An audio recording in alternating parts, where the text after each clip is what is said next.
महान संकल्पों की महान परिणति। बीज खाद पानी का सहयोग पाकर वृक्ष बनता है और संकल्प को कर्म की सहायता में सफलता के लक्ष्य तक पहुंचने का गौरव प्राप्त होता है।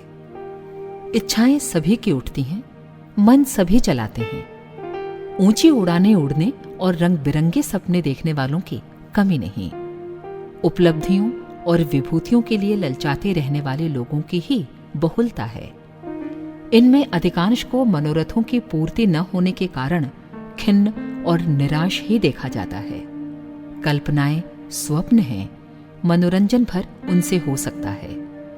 भविष्य में सुखद स्थिति आने की रंगीनी जुड़ जाने से कल्पनाएं ललचाने वाली तो बन जाती हैं, पर उनकी पूर्ति नहीं हो सकती। मनोरथ पूरा होने का भी एक विज्ञान है, एक निर्धारित राजमार्ग है। उस पर न चला जाए, अनिश्चित मनस्थिति में बहकते और अनिर्णित दिशाधारा में भटकते रहा जाए तो मंजिल तक पहुंचना कैसे संभव हो सकता है।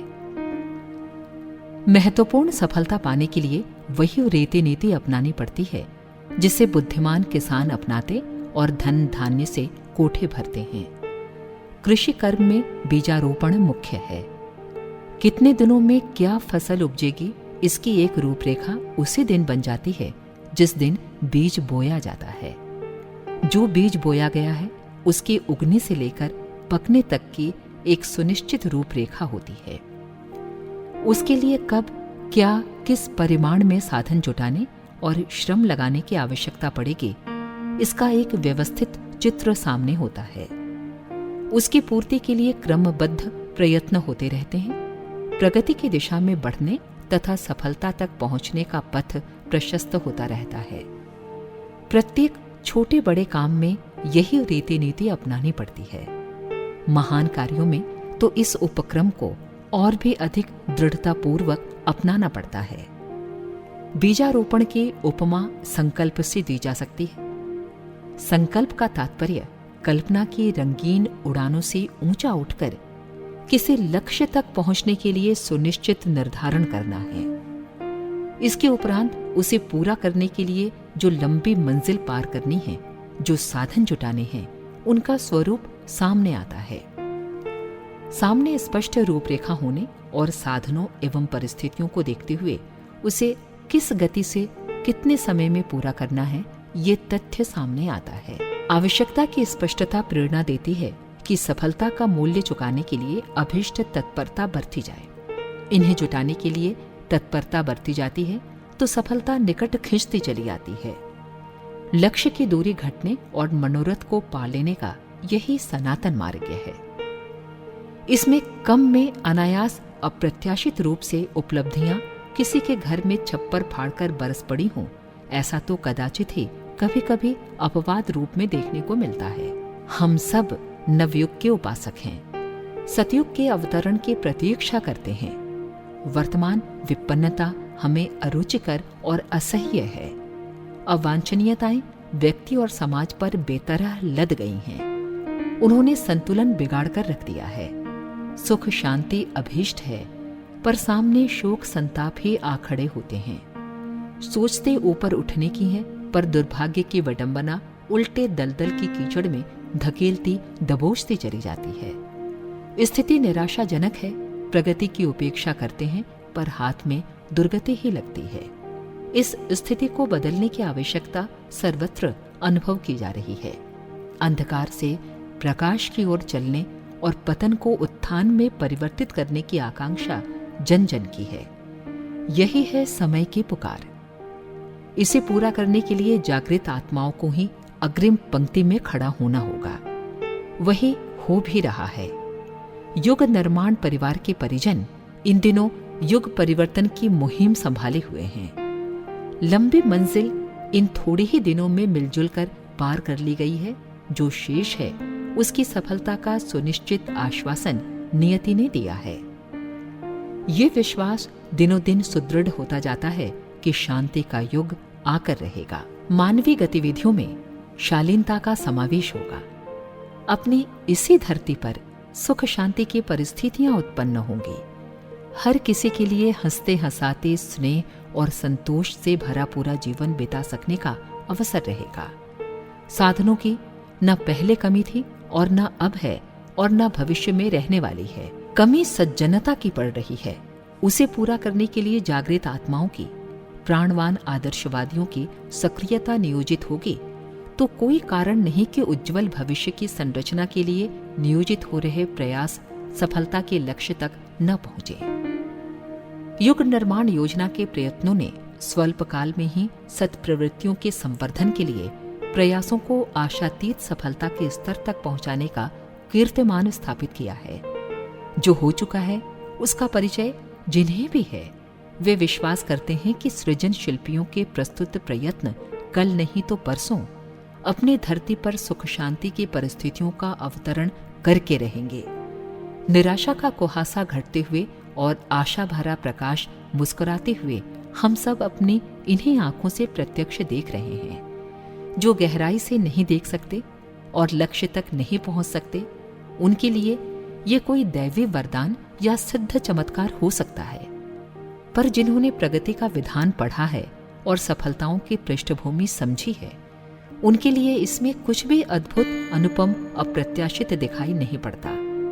संकल्प यदि प्राणवान हो और उन्हें सघन कर्म निष्ठा का परिपोषण मिलता रहे तो उनके फलित होने में कोई संदेह नहीं रह जाता है। शास्त्र कहते हैं, ब्रह्मा ने संकल्प किया कि अकेलापन उसे अखरता है, वो अपने को अनेक बनाकर अपने आप के साथ क्रीड़ा कल्लोल किया करेगा। एको हम बहुश्याम की श्रुति इसी रूप से इस नियति की उत्पत्ति का वर्णन करती है। जीव विज्ञानी अपने समस्त अन्वेषण के आधार पर चेतना विकास का एक ही आधार बताते हैं कि प्राणी के भीतर आकांक्षा उत्पन्न हुई और अनुकूल कलपुर्जे उनके शरीर तथा मन में उगते चले गए। आकांक्षा में असाधारण चुंबकत्व होता है। उसकी आकर्षण शक्ति अपने क्षेत्र में ग्रह तारकों को परस्पर बांधे रहने वाली चुंबकीय श्रृंखला से कम सामर्थ्यवान नहीं है। प्राणियों में जब जब जितने परिमाण में आकांक्षाएं जितनी अधिक आकुलता के साथ उत्पन्न हुई हैं, तब तब उतनी ही मात्रा में अनुकूल क्षमता भीतर से विकसित हुई है, पुरुषार्थ जागा है और उसी अनुपात से बाह्य जगत से साधन सामग्री क्रमशः खिंचती घिसटती चली आई है। प्राणी जगत की प्रगति का ये संक्षिप्त तथ्य इतिहास है। विकास के गर्भ में उफनते इसी आधार को हम हर क्षेत्र की प्रगति में समाया संजोया देखते हैं। जीव शास्त्रियों के अन्वेषण इस निष्कर्ष पर पहुंचे हैं कि इस धरती पर जब जीवन आरंभ हुआ तब वो एक कोशीय अमीबा जैसे अदृश्य प्राणियों की स्थिति में था। उनमें से जिसमें प्रगति की जितनी आकांक्षा भड़की, उसी अनुपात से उनकी शारीरिक बनावट और मानसिक क्षमता विकसित होने लगी और वे अपनी मूल स्थिति की अपेक्षा तेजी से अधिक साधन संपन्न बनने लगे। अपने पुरुषार्थ से उन्होंने सुविधा सामग्री खोजी और अनुकूल परिस्थितियों का सृजन किया। जिन प्राणियों में यह आकांक्षा संकल्प क्षमता जितनी तीव्र थी, उन्हें उसी अनुपात से आगे बढ़ने और साधन संपन्न बनने का अवसर मिलता चला गया। जिनमें उत्साह और साहस जितना कम था, उनकी प्रगति उतनी ही मंद बनी रही। साधनों की न सृष्टि के आदि में कमी थी और न अब है। प्रगति पथ न तब कठिन था और न अब सरल है। प्रश्न पुरुषार्थ का था। नियति ने आरंभ से ही प्राणियों को सुविधा प्रदान करने में उदार नीति अपनाई है और वो अंत तक अपने उस उदार उपक्रम को अपनाए रहेगी। जीवाणु चेतना का प्रतिनिधि होने के कारण जन्मजात रूप से अधिपति और अधिकारी है। प्रकृति का परमाणु सदा से उसका इच्छानुवर्ती अनुचर रहा है और सदा तक अपने निष्ठावान स्वामी भक्ति का परिचय देता रहेगा। जीवन की सत्ता इस सृष्टि में सर्वोपरि है। उसकी मांग यदि गहरी हो तो उसकी पूर्ति में प्रकृति बाधक नहीं बनती, नियति रोड़े नहीं अटकाती। मात्र साहस की जांच पड़ताल करने के लिए अड़चनों के चौकीदार कुछ कुछ पूछताछ और रोक टोक करते रहते हैं। परिस्थितियों ने कभी किसी मनस्वी के मार्ग में इतनी कठिनाई उत्पन्न नहीं की जिसके कारण उसे अपना संकल्प बदलने और साहस छोड़ने को विवश होना पड़े। ये जीव जगत की प्रगति का विकासवादी शोधकर्ताओं द्वारा किया गया पर्यवेक्षण और निकाला हुआ निष्कर्ष है। प्रगति का कारण परिस्थितियों को समझा भले ही जाता हो, पर तथ्य तक पहुंचने वाले जानते हैं कि चमत्कार उत्पन्न करने की परिपूर्ण क्षमता मनस्थिति में ही भरी पड़ी है। जड़ जगत की मूल सत्ता एनर्जी है। उसकी विद्युत शक्ति अपने विभिन्न रूपों में काम करती और भौतिक जगत की हलचलों को गति देती है। जीव जगत में यही कार्य संकल्प शक्ति है।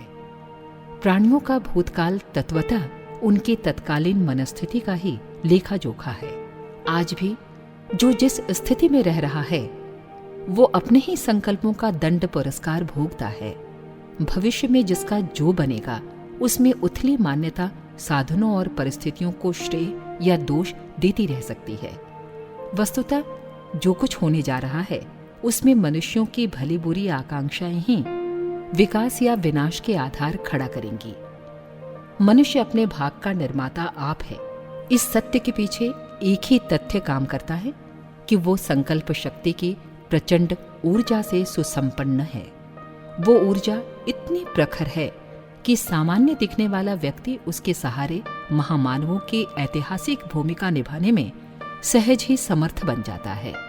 नेपोलियन के शब्दों में, इस प्राणवान शक्ति के सामने सचमुच ही असंभव नाम का शब्द उसके अपने शब्दकोश में है नहीं। इसका एक निकटतम और प्रत्यक्ष प्रमाण अपना युग निर्माण अभियान है। उसका शुभारंभ कैसे हुआ, इसका आदि इतिहास बहुत कम लोगों को मालूम है। एक व्यक्ति के अंतःकरण में युग परिवर्तन की नवनिर्माण की स्फुरणा अवतरित हुई। अवतरित इस अर्थ में कि उसके साथ प्रचंड उत्साह, साहस और निश्चय की समन्वित शक्ति भी जुड़ी हुई थी। ये स्फुरणा देर तक अपने अवतरण भूमि पर निश्चेष्ट बैठी नहीं रही, वरन उसने अग्रगमन की, गतिशील होने की ऐसी हलचल उत्पन्न कर दी जिसे दूसरे शब्दों में आकुलता कह सकते हैं।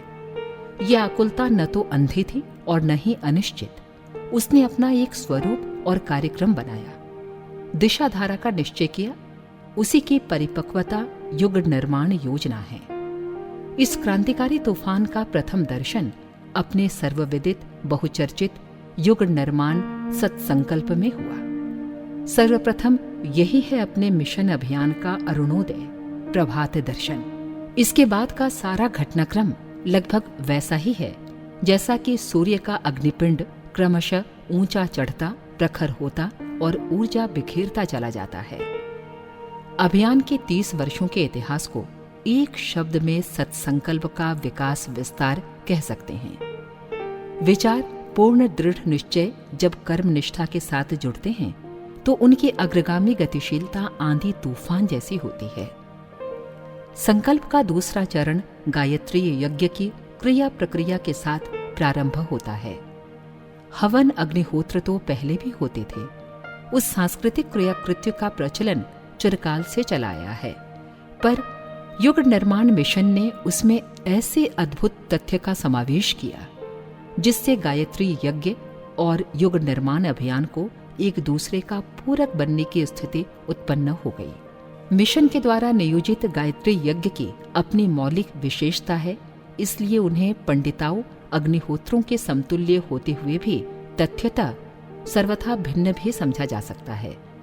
अपनी यज्ञ योजना के पीछे कितने ही प्राणवान संकल्प जुड़े हुए हैं। उन्हें कार्यान्वित होने का जहां जितना अवसर मिल जाता है वहां उन्हें उसी परिमाण में सार्थक हुआ मान लिया जाता है। अपने गायत्री यज्ञों में देव दक्षिणा को सर्वोपरि महत्व दिया जाता है। देव दक्षिणा का अर्थ है अपने स्वभाव अभ्यास में जड़ जमाए बैठी हुई अवांछनीयताओं में से न्यूनतम एक का परित्याग। ये परित्याग सर्वप्रथम संकल्प के रूप में ही दृश्यमान होता है। श्रोतागण अपने दुर्गुणों में से एक को यज्ञाग्नि में होमने का संकल्प देवताओं की उपस्थिति में लेते रहे हैं। इसी प्रवाह का प्रतिफल ये हुआ है कि दुष्कृत्यों के प्रति अवमानना की प्रक्रिया विकसित हुई है। कषाय कल्मशों के दुष्परिणाम पर अधिक ध्यान गया है और परिशोधन के प्रयास द्रुतगामी होते चले गए हैं। व्यक्ति की मनस्थिति और समाज की परिस्थिति के परिशोधन का प्रयास कितने बड़े परिमाण में सफल हुआ है, इसका प्रत्यक्ष प्रमाण लाखों करोड़ों व्यक्तियों के जीवन क्रम में आश्चर्यजनक परिवर्तन के रूप में सर्वत्र दृष्टिगोचर होता है। युग निर्माण योजना की इस महती सफलता के पीछे गायत्री यज्ञों के अवसर पर देव दक्षिणा देने की दुरित दुर्गुणों को त्यागने की पुण्य प्रक्रिया ने अवांछनीयताओं को साहस भरी चुनौती दी है और आश्चर्यजनक परिवर्तन प्रस्तुत किए हैं। मनुष्य में देवता उत्पन्न करने का उद्घोष, दूसरे शब्दों में दानव को निरस्त करना भी कहा जा सकता है। इस दिशा में मिशन को आशातीत सफलता मिली है। अपने गायत्री यज्ञ इस अर्थ में पूरी तरह सफल हुए हैं कि उनके माध्यम से असंख्यों को अपने अवांछनीय दिशा क्रम से उलझने का अवसर सहज ही मिल गया। भाव भरे धर्मानुष्ठानों के आधार पर उत्पन्न यज्ञीय वातावरण में मनुष्यों को देव बनने के लिए दानव से पिंड छुड़ाने की आवश्यकता समझाई गई और अंतरात्मा की प्रसुप्त श्रद्धा जगाई गई, तो उसने ये सहज स्वीकार कर लिया कि कषाय कल्मशों के दुष्ट दुर्गुणों से पीछा छुड़ाना ही श्रेयस्कर है। अशुभ का परित्याग ही शुभ की, शिव की प्राप्ति है। यज्ञीय वातावरण में देव दक्षिणा के रूप में नशा, मांस, जुआ, चोरी, दहेज, मृत्युभोज, छुआछूत, आलस्य, प्रमाद जैसी आदतों को छोड़ा गया तो उस रिक्त की पूर्ति सद्गुणों में होती गई। ये श्रेय गायत्री यज्ञों को, युग निर्माण अभियान को, आयोजनकर्ताओं या अन्य किसी को दिया जा सकता है, पर तथ्यतः सारा चमत्कार संकल्प शक्ति का है। वो रहती तो हर मनुष्य में है, पर नियोजित निरर्थक या अनर्थमूलक प्रयोजनों में पड़ी रहती है। उसे बदला जा सके तो दिशा उलटती है और शोक संताप की दुखद परिस्थितियां उलटकर सुख सौभाग्य की झांकी कराने लगती हैं। हमारे YouTube चैनल को सब्सक्राइब करें और बेल आइकन को दबाएं ताकि आपको नोटिफिकेशंस मिलते रहें।